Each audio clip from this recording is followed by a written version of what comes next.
عید میلاد النبی صلی اللہ علیہ وآلہ وسلم مبارک ہو۔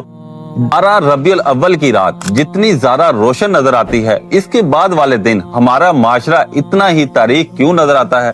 جس ذات اقدس کو رحمت عالم کہا گیا، جن کی زندگی کا ہر باب عورت کی عزت اور انسان کی تکریم سکھاتا ہے، جن کے نام پر آج جشن مناتے ہوئے بھی ہمارے گلی محلوں میں بے حرمتی، عدم برداشت اور قتل و غارت کیوں بڑھتی جا رہی ہے؟ جھنڈیاں لگائیں، محفلیں سجیں، نعتیں پڑھی جائیں، یہ اچھا ہے، لیکن اصل میلاد چراغوں میں نہیں، کردار میں ہے۔ جس دن ہمارا اخلاق بدلے گا، اس دن دنیا کو اسلام کی تصویر الفاظوں میں نہیں، ہمارے عمل میں نظر آئے گی۔